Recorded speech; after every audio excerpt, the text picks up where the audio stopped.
Pronto, voltei, sabadão, de sol aqui em São Paulo. Me conta, inclusive, como é que está essa manhã de sábado na cidade de vocês. Eu estou quase encerrando a semana Reacenda e depois de tantos assuntos importantes, histórias comoventes, inspiradoras, eu preciso compartilhar com vocês a experiência, os ensinamentos da psicóloga Mariana Clark, especialista em luto. Por quê? Numa conversa anterior com a Mari Clark, que já está aqui, Mari, você enviando a solicitação, já divido tela contigo. A Mari explicou que o luto não tem a ver só com perdas humanas, mas luto tem a ver com a perda de vínculos. E esses vínculos, evidentemente, também passam pelo trabalho. Afinal, a gente cria um vínculo tremendo, né? Com a empresa em que a gente escolhe ou que é escolhido para estar, enfim. E eu entendo que é fundamental a gente falar sobre a interpretação dessa perda pós-burnout, de uma demissão sem justa causa ou não, e depois como é que a gente pode recuperar. Seja bem-vinda e todos vocês que estão aqui comigo em mais uma entrevista Reacenda. Daniel Nakamura, Marcelo, bem-vindo. Oi, Mari. Olá, bom dia. Ótimo dia. Como é que você tá? Eu tô ótima. E você? Cansada, imagino, né? Nada. Você sabe que hoje, né, o Thiago falou assim, como é que você vai fazer duas lives? Ué, eu fazia um jornal que era 2 horas seguidas? Tudo depende, sabe, Mari? Tudo Eu depende. sei, eu Mas sei. Mas depois, é um ó, cansaço bom, né? É um cansaço tão maravilhoso, tão recuperador. que nutre a gente, É. eu acho. Você está sendo muito nutrida, nós estamos sendo muito nutridos essa semana de tantas fontes. É. E eu acho que esse é o grande barato do seu trabalho, inclusive. Do nosso, né, Mari? Você falou exatamente o que o Cortella falou na quinta-feira. Porque quando a gente fala de burnout, o professor entra nesse grupo. E aí eu comentei com ele, eu falei assim, mestre, você conviveu, né, nos seus 40 anos de profissão com alguém que tivesse burnout? Ele falou, muitas vezes. É, e esse ambiente, inclusive digital, favorece esse esgotamento, porque ele falou, na sala de aula você tem a troca, você está se doando, mas aí você vê uma reação, você é uma outra relação, né, com a emoção, ele falou. Então, é como você disse, eu me canso, como todos. A diferença é que essa troca me deixa extremamente feliz, porque nós estamos montando um quebra-cabeça, né, Mari? E imagina que quando eu falei, vamos falar sobre luto, o que tem a ver o luto com burnout? Tudo. Filosofia, o que tem a ver? Tudo. Né? Então nós temos que olhar para todas as pecinhas desse quebra-cabeça para preveni-lo. Então, Mari, obrigada, tá, por ter aceitado o meu convite. Uma Essa é a honra. nossa terceira conversa nesses últimos meses e cada vez você me surpreende. Eu saio assim muito emocionada das nossas conversas e eu espero aqui que todos que estão e que estarão conosco, porque a entrevista vai ficar gravada no YouTube, fiquem à vontade. Eu vou tirar os comentários para que a gente possa ver, tá, o seu rosto, mas faça um convite. Se você tiver alguma pergunta para Mariana em relação ao luto, luto pós-burnout ou luto de uma maneira geral, eu abro aqui a caixinha de Pandora na primeira oportunidade, tá? Pronto, Mari. Vamos lá. O burnout é uma perda, é um luto. Então, Isa, eu essa semana assisti, né, algumas das suas lives e andei refletindo muito sobre o assunto. O que é o luto? Acho que é importante a gente dar um passinho atrás para trazer um pouco do conceito. A gente falou sobre isso ontem, quer dizer, para que as pessoas fiquem na mesma página. O luto é um processo desencadeado pelo rompimento de vínculos. E é também, teoricamente, uma possibilidade da gente fazer a construção de novos significados para esse rompimento de vínculo que foi ocasionado por uma série de aspectos que a gente ultrapassa ao longo da nossa vida. Então, do ponto de vista técnico, a gente conhece os lutos ligados à morte, de perder pessoas que a gente ama, e a gente também tem uma categoria que são os lutos não reconhecidos, que são aqueles que a gente, enquanto sociedade ou profissionais que não têm conhecimento, entendem como uma dor, um sofrimento, mas não entendem o quanto que isso tecnicamente nos afeta. Então, a gente está falando dos lutos não reconhecidos, que são também rompimentos de vínculos, e a gente já falou disso aqui juntas. E quais são eles? O divórcio, a perda de um animal de estimação, amputação, infertilidade, aposentadoria, abortos, mudança de trabalho, mudança de cidade ou de país, a síndrome do ninho vazio, quando os pais não se preparam para a saída dos filhos, ou seja, tudo que exige que o indivíduo tenha que reaprender a viver, que é aquela atualização da identidade que você fala muito bem. Ou seja, quando a gente não mais se reconhece naquela identidade e a gente precisa reaprender a viver depois de uma avalanche de dores, de sintomas emocionais, psicológicos, cognitivos. A própria pandemia hoje já é classificada como um luto, mas um luto coletivo. Então, tudo que exige que o indivíduo tenha que se reinventar, reaprender a viver através daquela dor, através daquele rompimento de vínculo, através daquela experiência de sofrimento. Então, é muito importante a gente dizer que o luto ele não é uma doença, ele não é depressão, ele não é burnout. Porém, se a gente não tem a possibilidade de olhar para essas dores, entrar em contato com essas dores, isso vira um acúmulo, porque a gente tem síndromes, por exemplo, ocupacionais como burnout, e a gente acaba se misturando muito nessas dores. Então, o luto não é uma doença, mas ele pode, assim, virar uma doença. Desde que a gente não encontre recursos emocionais de forma rápida, relativamente rápida, porque isso vai depender individualmente de cada um de nós, desde que a gente encontre essa possibilidade de olhar para essas dores e falar, puxa, eu vou olhar para elas, eu vou entrar em contato com tudo isso que ela está me provocando. A gente fala muito de um novo jeito de operar, ou seja, exige muito mais energia do indivíduo do que um estado normal. Porém, se você não faz esse movimento de consciência, de colocar luz nessa dor, ele vai virar uma doença. Então, quando a gente fala do processo ocupacional do burnout, quer dizer, é uma síndrome ocupacional. Isso é uma definição do Herbert, que foi quem reconheceu o burnout como doença e síndrome ocupacional, que você conhece bem. E ele fala, ele traz um conceito que é muito interessante. Primeiro, que é um fenômeno global. E segundo, que é uma síndrome ocupacional resultante de um estresse crônico que não foi gerenciado com sucesso. Ou seja, o quanto de prevenção a gente pode colocar à luz para que a gente não acumule todas as dores que a gente acumula ao longo da nossa vida. E a gente está falando de uma média de 20 processos de luto que a gente acumula. E aí, quando você fala 20 dores e 20 experiências de sofrimento que a gente acumula ao longo da vida, é claro que o burnout vai estar dentro dessa caracterização. Porque ele exige da gente uma série de olhares e de novas perspectivas através das escolhas que a gente está fazendo. Mari, você falou que nós, ao longo da vida, passamos por 20 processos de luto?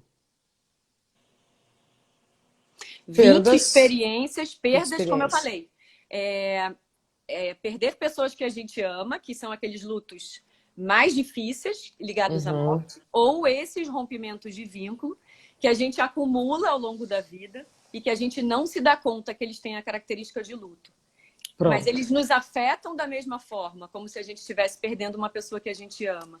Opa. Então, as nossas dimensões emocionais, cognitivas, comportamentais, espirituais, todas as nossas dimensões são afetadas. Então, quando a gente fala de uma síndrome como o burnout, quer dizer, o que ele nos afeta, o que ele exige da gente do ponto de vista de todas essas dimensões, é claro que se a gente está com a bandeira já no vermelho, ou seja, se a bandeira amarela levantou e a gente ignorou, a gente não olhou para aquele sinal que a vida nos apresentou, e a gente continua naquela máquina de dedicação, naquela máquina de entrega, porque, como você mesmo fala, tem que ter um freio, e os profissionais que se entregam mais são aqueles que mais apresentam os sintomas de burnout. Ou seja, se a gente não respeita essas luzes que se levantam, esses sinais que se apresentam ao longo desse processo de aparecimento de sintomas, isso vai virar um processo de luto. Ou isso já virou um processo de luto, e esse processo de burnout, ele pode, por exemplo, se desencadear para uma depressão.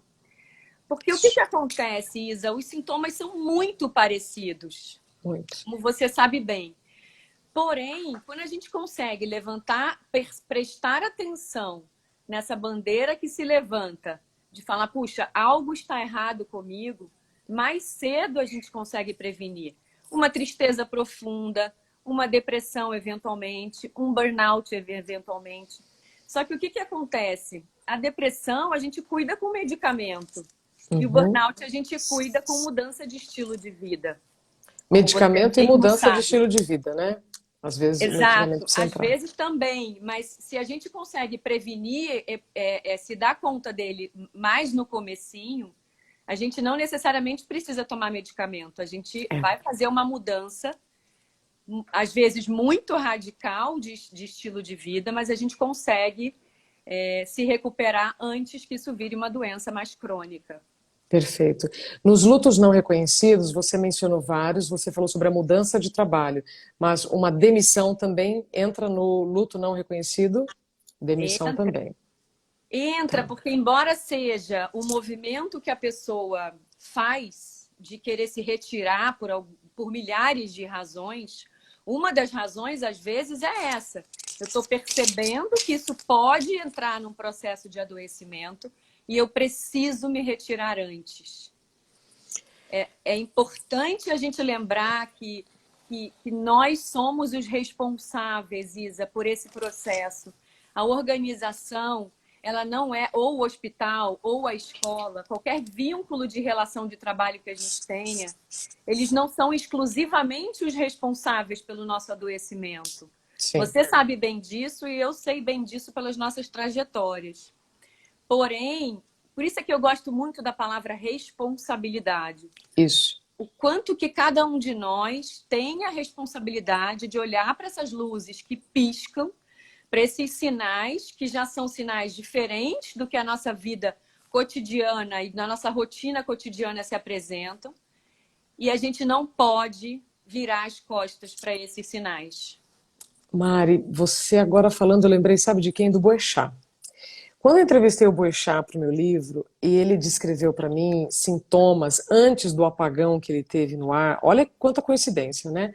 Sintomas muito parecidos com o que eu tinha. Só que ele foi diagnosticado com depressão profunda. Só que quando eu perguntei, mas o que você sentiu antes do apagão? Ele falou assim, olha, era um cansaço maior, uma irritação maior, uma intolerância maior e uma insônia maior. A frase, inclusive, que ele finaliza isso está no meu livro. Coisas que tratamos como parte do nosso trabalho. Então, onde eu quero passar aqui a palavra para você? Bom, a culpa não é de ninguém, mas a responsabilidade é de todos. Se eu vivo no modus operandi em que me exige uma performance infinita, disponibilidade, e que eu lido com esses sinais como se fossem normais, eu vou ter a médio e longo prazo um problema. Agora, eu quero entrar com você na história do viver o luto apressadamente, e falo isso por uma experiência que eu vivi. Então, quando eu tive o meu luto com a demissão pós-burnout, eu fiquei sem rumo. E um dos terapeutas que me atendeu, ele me disse assim, Isabela, chega na sua casa, tranca a porta, fecha a janela, viva um dia de luto e no dia seguinte recomeça a vida. Mari, eu fiquei com aquilo na minha cabeça porque É óbvio, eu não consegui em um dia sublimar toda aquela dor, aquele choro, por mais que eu seja espiritualizada, faça, reze, medite. Então, essa pressa que não só vem de fora para dentro, mas também é de dentro para fora, eu entendo que ela é muito prejudicial, Mari. Perceba, né? Você está vivendo um momento, o que que as pessoas te falam? E às vezes essas pessoas também somos nós que falamos. Sai dessa, vai, rápido, né? Circula. Isso me traz grande arrependimento. É isso. A gente sempre invalidou e desencorajou as pessoas de falar sobre os sentimentos negativos. Porque, de fato, a gente prefere, isso é uma fala do Drauzio Varela, que eu gosto demais disso, a gente realmente prefere estar perto de pessoas que estão bem. A gente realmente prefere estar perto de pessoas que são positivas, que são otimistas, que têm um astral super alto. Porém, a gente não se constitui só de momentos felizes na nossa vida. Ao contrário, a gente se constitui, a gente cresce, a gente se transforma e a gente aprende nos momentos de dor e de sofrimento. Que é quando a gente faz essas paradas de reatualização, de reidentificação da nossa identidade, para que a gente possa ter mais controle sobre isso. Porque quando a gente deixa a serviço de algo, a gente sai do nosso comando. Quando a gente deixa no piloto automático, a gente não tem mais o comando e o controle, pelo menos do que se passa aqui, entre mente e corpo. Então, essa responsabilidade de olhar com esta consciência para esses processos, qualquer que sejam eles, de luto, de depressão, de burnout, é muito fundamental. É muito fundamental a gente ter olhos. E eu acho que hoje as empresas estão... E existe um movimento, agora ainda mais com essa história de pandemia, onde não tem mais espaço para a gente fingir que está tudo bem o tempo todo. Uau. Porque o ser humano não liquida as suas dores, as suas próprias dores. Eu não consigo liquidar as suas dores. Mesmo os profissionais de terapia de luto, o nosso trabalho é fazer com que você encontre recursos emocionais para olhar para essa dor de uma forma diferente. Mas quando a gente fala de empatia, por exemplo, eu não tenho como me colocar no lugar de uma pessoa que perdeu um filho, por exemplo, ou que está vivendo um burnout e uma depressão profunda. Mas eu tenho a possibilidade de oferecer colo, de oferecer carinho, de oferecer afeto, de oferecer rede de apoio para que essa pessoa se sinta validada pelo que ela está sentindo. O que é muito diferente da compaixão. Eu gosto dessa diferença da empatia para a compaixão, porque a empatia, o que é a empatia? A empatia é meu humano conecta com o seu humano. Mas eu não posso achar que eu vou diminuir a sua dor. Você vai conseguir diminuir o volume da sua dor, a intensidade da sua dor, à medida que você vai encontrando esses recursos e que eles vão te ajudando. Você é prova disso.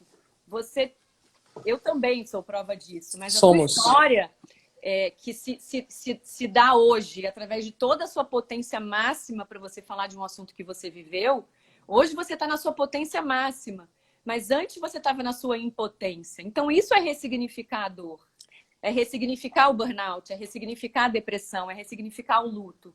É quando você encontra saídas que são saídas que te fazem crescer. Então, a diferença entre a empatia e a compaixão a empatia é isso, eu vou me colocar à sua disposição, o meu humano vai conectar com o seu humano. Mas a compaixão o que eu vou fazer com isso? E aí a gente fala até, quer dizer, em geral, no luto a gente fala isso. A empatia e a compaixão, elas são amigas íntimas, mas elas têm funções distintas, né? A empatia não precisa da compaixão. Mas a compaixão precisa da empatia. Empatia. Diga. Bom, pode terminar. Eu lembrei aqui de uma coisa que eu acho que você vai gostar. Não, e aí eu acho que é importante, assim, quando a gente fala até, quando você comenta, né, dessa pergunta desse processo acelerado, a gente tem esse desejo de acelerar para a gente ficar bem logo. Mas quando a Isso. gente acelera e a gente não olha para essa dor, a gente está jogando ela para frente. Em algum momento ela vai voltar, às vezes de forma galopante, e em algum momento ela pode voltar em forma de doença. E aí você fala, estou doente, mas às vezes é porque você não olhou para uma dor que foi muito importante que você viveu. Por que você não olhou? Porque você não teve espaços seguros para validar essas dores. E isso é Sim. fundamental para que a gente chegue ao processo de se reconciliar com a dor. E nos profissionais de saúde, que você estava comentando, que saiu a pesquisa essa semana, a gente fala dessa fadiga por compaixão. Que é isso, eu tenho um desejo, eu tenho um propósito, que é salvar vidas, que é educar, que é o que os profissionais de saúde, os educadores hoje estão vivendo, os jornalistas, você sabe bem disso, Uhum. estão vivendo. Quer dizer, uma fadiga pelo amor à profissão, Sim. pelo desejo de ajudar, pelo desejo de comunicar, pelo desejo de cuidar dos alunos, por exemplo. Então, tudo isso acaba sendo, de novo, pouco espaço de expressão e validação e encorajamento de Isso. entrar em contato com essas dores e uma pressa de querer sair achando que você saiu, mas às vezes você saiu, só que você deixou a poeira embaixo do tapete. Mais uma vez. Mais uma vez. Mais uma vez. Nossa, Mari, a gente invalida e desencoraja as pessoas a não falarem sobre os seus sentimentos. Antes, nem vou dizer. Hoje eu sinto um pouquinho mais de espaço, mas ainda estamos engatinhando, né? Mas, por exemplo, eu, você e outros profissionais que sabemos que estão conosco, acho que é mais fácil, sabe, uma com a mãozinha com a outra, e aí nós vamos já já abrindo mais diálogo. Sabe o que eu Exato. pensei quando você falou da empatia? Algumas pessoas falam namastê, namastê, namastê e desconhecem. Então, namastê significa o Deus que habita em mim, saúde o Deus que habita em você. Empatia. O meu humano se conecta com o seu humano. É Né? isso. Muito lindo.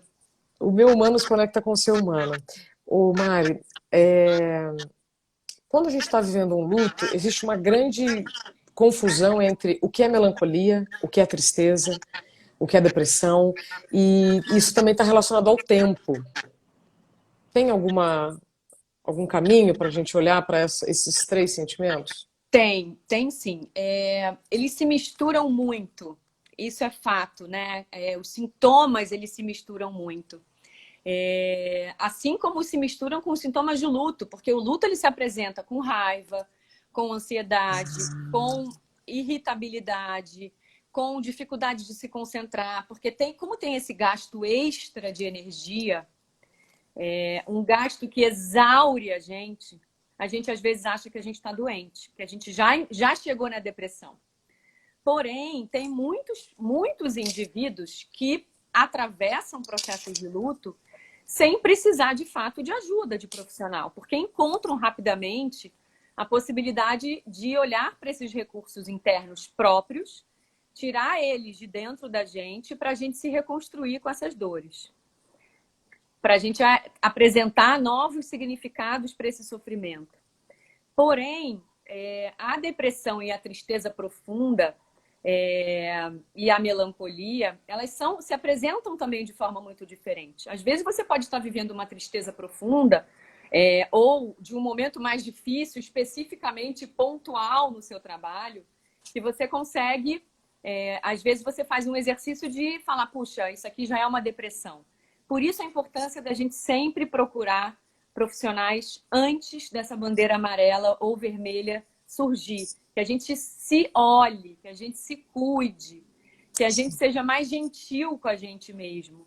Por quê? Uma tristeza, ela dura um certo tempo. Né? Você não deixa de fazer, você pode deixar de fazer as suas coisas por um período de tempo. Mas uma Sim, depressão e uma tristeza mais profunda, ela se alonga.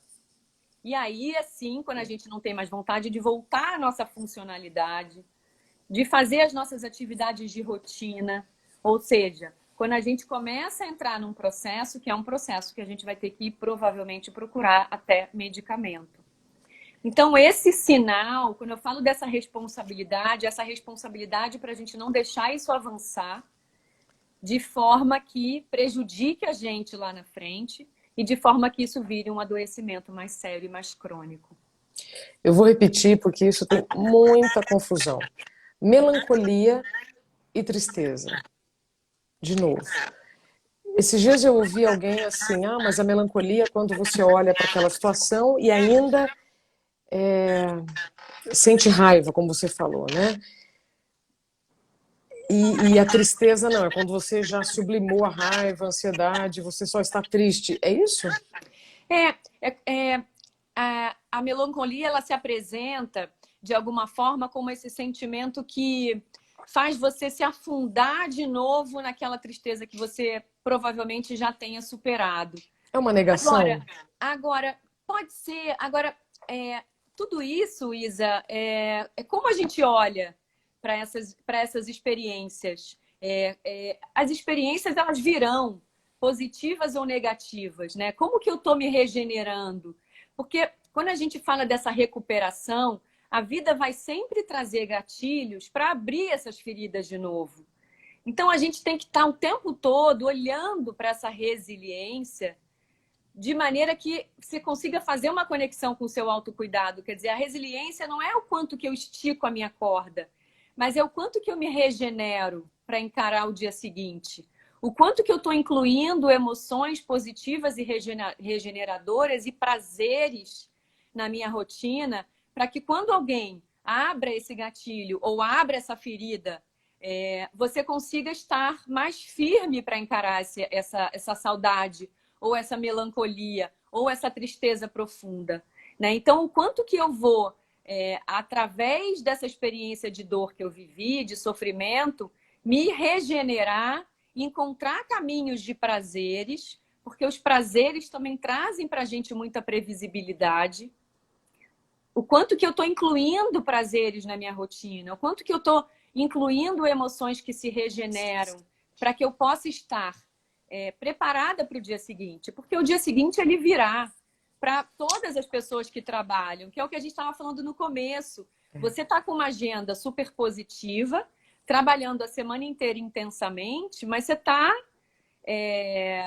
muito nutrida, você está absolutamente preenchida de conhecimento, de possibilidade de aliviar o sofrimento alheio. Então, você está cansada, mas você está o tempo todo ali se regenerando, porque é um assunto que te dá muito prazer. Então, cuidar. A gente pegar mais leve com a gente mesmo, a gente se acolher. Isso. E aí é o limite, né? Então, realmente, como você falou, se essa semana eu estou mais intensamente falando sobre o assunto, semana que vem, pé no freio. É O isso. problema é ficar nessa intensidade muito. Mari, essa semana foi um negócio, porque o desembargador Sebastião Geraldo de Oliveira, desembargador do Trabalho, ele disse assim: como que o tribunal, ele julga, ele é o julgador, né, de quem reclama e enfim, dos dois lados. Então, como é que a gente vê hoje o trabalho? Denso, tenso, intenso e extenso. Maravilhoso isso. Isso é Então, maravilhoso. já nos dá um caminho para pensar diferente do que pensávamos, né? Que é uma coisa em que eu dissocio da vida pessoal. É isso, né? Quer dizer, o quanto que as empresas, elas são uma potência capazes de transformar isso, de ajudar a gente a transformar isso. Porque eu acho que as organizações hoje têm um papel muito importante de regulação emocional. Perfeito. Que é isso, eu vou trazer a minha dor de casa, eu não posso deixar a minha dor em casa, porque eu atravesso uma série de dores ao longo da minha vida, mas que essa organização seja capaz de endereçar essa minha dor junto comigo. que ela seja corresponsável por isso. Porque é um ambiente, apesar do que eu já falei, dela não ser exclusivamente responsável pelo nosso adoecimento, é um ambiente que potencializa o nosso adoecimento. É um ambiente que traz muita pressão. É um ambiente que exige muito resultado. Mas a gente pode fazer tudo isso de uma forma mais humanizada. A gente pode entregar os mesmos resultados, mas se acolhendo, nós e as empresas, nós e os hospitais para os profissionais de saúde. Ou seja, é possível, está mais do que provado, que existem movimentos como o capitalismo social, consciente, como empresas do sistema B. Quer dizer, existem já uma série de movimentos que oferecem uma conexão mais humana com o trabalhador, com o funcionário, às vezes estendido às famílias, para que esse funcionário consiga trabalhar de uma forma mais plena. Ou seja, ele vai continuar entregando os mesmos resultados, mas de uma forma muito diferente. É menos o porquê e mais o como. Como que a gente vai entregar esse resultado? E é a força das organizações, das instituições, é uma potência muito grande. Elas são capazes de ajudar a gente. E, às vezes, são processos com investimentos muito baixos. Eu estava ouvindo agora você conversar com a Hannah. São muitas possibilidades com investimento muito baixo das empresas poderem ter esse olhar mais humano e essa conexão mais humana com a sua comunidade, com os seus clientes, com os seus fornecedores. Não existe mais uma relação de ganha-ganha do ponto de vista da empresa. É um ganha-ganha para com as pessoas que convivem com essa empresa. Então, é um olhar muito diferente, mas também, assim como nos processos de luto, cada empresa tem o seu tempo de chegada nesse assunto, porque também são assuntos que mobilizam muito. A gente falar sobre sofrimento ainda apesar de agora, né, a gente ter acelerado esse processo, ainda mobiliza muito a gente falar dessas dores dentro de ambientes que nunca foram autorizados para a gente falar sobre essas dores. Muito pelo contrário. Eu, enquanto executiva de RH durante muito tempo, falei, talvez eu já tenha até falado isso para você me desculpe, do tipo, não, é sério, porque isso é uma coisa que eu trago. Como que eu, enquanto executiva de uma área de RH, fui muitas vezes incentivar outras pessoas que vinham me pedir ajuda, me pedir acolhimento, e eu acolhia, e acho que fazia isso muito bem, mas sempre no final eu dizia, enxuga essas lágrimas, vamos embora, porque agora trabalho é trabalho. E o quanto que eu, dentro de uma área de saúde, estava incentivando um comportamento tóxico. Eu fiz isso muitos anos, porque era assim que a estratégia de se sobreviver dentro de uma organização funcionava. Hoje ela é muito diferente, para algumas organizações já é muito diferente. Excelente, né? Os ambientes não eram autorizados para falar no assunto. A gente invalidava e encorajava as pessoas a falarem. Realmente, agora é um recomeço. Né? Isso. Ontem o médico do trabalho, o pesquisador Marcos Batista, ele falou, né, que tinha acontecido num episódio numa grande empresa e que o lema da empresa era o cliente em primeiro lugar. Então ele disse assim, se o cliente está em primeiro lugar, significa que eu terei que fazer qualquer custo para agradar esse cliente. E se eu inverter um pouquinho essa engrenagem, se eu colocar as pessoas em primeiro lugar, então as pessoas são clientes e funcionários, né? Tem vários livros que eu vejo que, primeiro, os seus humanos, depois produto e depois lucro. Se você inverter essa ordem, né, você inverte um sistema muito importante. Ô Mari, estou aqui de olho no relógio, tantos assuntos que eu queria falar com você, mas vamos lá, vamos trazer aqui mais para o individual, né? Você percebe ainda muita resistência para falar de luto, como eu percebo a resistência para falar de suicídio? E até burnout, né? Óbvio, burnout é que eu lembrei agora de suicídio, porque aí eu quero entrar na questão da promoção da vida. Ô Isa, eu percebo, mas eu como eu fiz esse movimento de sair da organização e hoje trabalhar com luto dentro das organizações, eu percebo nesse momento de pandemia as pessoas querendo fazer diferente. E esse é um movimento muito claro. E uma das medidas de enfrentamento que eu tenho falado para as organizações, eu tenho entrado muito em reunião de comitê executivo, webinar para falar sobre o assunto, para falar como que a gente está sendo impactado sobre tudo isso que a gente está vivendo de pandemia. E uma coisa que eu tenho falado muito, que eu acho que faz muito sentido como medida de enfrentamento, é o repactuar. Então, quando você fala que eu tenho uma empresa que coloca o cliente como primeiro lugar, é claro que o cliente, empresas de serviço, o cliente precisa estar com uma atenção muito especial. Mas o quanto que você, dentro da sua responsabilidade de funcionário, ou você, dentro da sua responsabilidade de liderança, o quanto que você pode e deve tentar estabelecer essas relações de confiança dentro da organização para que você possa repactuar essas verdades absolutas. Então, é assim, chefe, ou fulano de tal, ou claro que em algumas profissões é impossível. Quando a gente está falando de hospitais, por exemplo, de pessoas que estão lidando com doenças graves e tudo. Porém, essa comunicação, esse diálogo, a importância desses canais de diálogo estarem sempre abertos, para que você possa falar, hoje não é um dia bom para mim. Hoje eu não vou conseguir te entregar aquilo que eu tinha combinado de te entregar, por X razões. E você poder repactuar é tão bonito, porque você está numa ansiedade onde você marcaram, por exemplo, uma reunião e você não é um horário bom porque, sei lá, por cargas d'água, a sua filha vai ter uma prova, por exemplo, importante na escola e você precisa acompanhar. Ou você tem um exame para fazer da tua esposa ou do teu marido, ou de alguém que você gostaria de estar presente. A gente precisa falar sobre isso.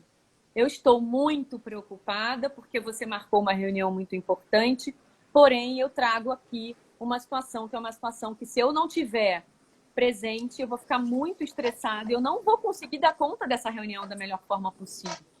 Então esse repactuar, ele é muito importante. Fazer com que a gente possa, com verdade, com transparência, combinar diferente. Até agora, nesse contexto de home office, isso é muito importante. Então, eu acho que existe um caminho da gente começar cada vez mais a sensibilizar as pessoas para essas dores. É urgente a gente colocar esses assuntos na nossa agenda. Assuntos que são multifatoriais, como o burnout, como a depressão, como o suicídio, como o processo de luto que a gente atravessa, e a gente precisa falar disso. Fugir do assunto é muito pior, É né, muito. Mari? Quando eu comecei a entender um pouco mais sobre o trabalho do Corpo de Bombeiros aqui em São Paulo para a prevenção do suicídio, né? Então, como é que você previne o suicídio? Promovendo a vida. Como é que você promove a vida? Explicando que uma pessoa que está, um tentante, que é o que eles falam, né, para quem está tentando suicídio, não está querendo tirar a vida, está querendo tirar uma dor. É isso. E aí, se não encontra espaço para falar da dor, realmente, a pessoa se sente muito desamparada. Mari, eu queria passar para você, para quem está ao redor. Eu chorei essa semana na live da Carol, que é uma moça que está morando hoje em Amsterdã, mas também profissional precoce, subiu de estagiária a sócia, né? A história é sempre a mesma, né? Por pessoas muito dedicadas, inteligentes, fazem, pronto. E aí eu perguntei para ela em relação pós-diagnóstico, como é que foi o entorno. E ela teve a sorte do namorado dela, na época, ele sabia como tratá-la, porque a mãe dele tinha tido burnout. Aí eu falei, legal, o que ele fez? Não, Isabela, ele não fez. Ele não julgou e não me apressou. Maravilhoso, maravilhoso. Né? Não me julgou e não me apressou. Então, eu queria passar agora a palavra para você. Como é que as pessoas que estão ao redor de quem está vivendo um luto, e aí seja a perda humana ou dos lutos não reconhecidos, por amor, você quer ajudar de alguma maneira, você quer falar, você quer indicar, né? Mas às vezes como eu ouvi, né, de uma pessoa que eu sei que não me quer mal, faça o luto de um dia e segue a vida. Às vezes a gente contribui, inclusive, para aumentar aquele luto. Perfeito. Para aumentar aquela angústia, né? Pois é. A pessoa já está se sentindo culpada, já está angustiada, aí ela não consegue fazer aquilo que disseram em um dia, uma semana. Fica ainda mais. Eu acho assim, é muito curioso essa coisa do julgamento, porque de fato, quando a gente tem uma pessoa perto da gente em sofrimento, a gente quer arrancar com a mão aquele sofrimento da pessoa. E muitas vezes, dependendo da pessoa, a gente quer tirar da pessoa e botar na gente. Tamanho Total. amor que a gente tem para essas pessoas. Mas tem uma coisa muito importante que eu acho que talvez funcione, que é quando não são pessoas muito próximas, o ser humano julga da sua natureza. Só que o que a gente vai fazer com esse julgamento? Que a gente julgue, que a gente guarde o julgamento para a gente, mas que a gente pare e pense, isso vai ser bom para o outro? Porque quando a gente fala essas frases, esses jargões que a gente ouve o tempo todo, a gente está falando, primeiro porque a gente tem intenção boa, não acho que, como você falou, que as pessoas falem para nos machucar, porém, as pessoas falam muito sem o conhecimento e elas falam muito sobre coisas que elas gostariam de ouvir, não necessariamente o que o outro gostaria de ouvir. Então, como esses processos todos de dor, de suicídio, de burnout, eles são muito individuais e multifatoriais, eu preciso perguntar para o outro o que é bom para o outro. Às vezes é bom para o outro o silêncio, mas a sua presença física. Às vezes é bom para o outro um kit de carinho. Normalmente, o que é bom para o outro eu tinha uma professora, Maria Helena Franco, maravilhosa, doutora no assunto de luto no Brasil, no mundo, e ela fala: a melhor ajuda da rede de apoio é o comportamento não verbal. É um apoio, é um colo, é um ombro, é um abraço, é um kit de carinho. Então, que a gente cuide dessa narrativa de querer ajudar com frases feitas e que não agregam em nada, ou como você comentou, às vezes invalidam novamente o que a pessoa está sentindo, elas são muito perigosas, porque acaba sendo um acúmulo de mais um sofrimento e de mais um estresse dentro de um processo que já está desorganizado e em muito sofrimento. Sim. Mari, nesses últimos 14 minutos, eu vou passar aqui uma pergunta que chegou na nossa caixinha de Pandora. A Eliana de Castro, ela faz duas perguntas. Uma eu já vou te escrever aqui, a outra eu abro para todo mundo ver.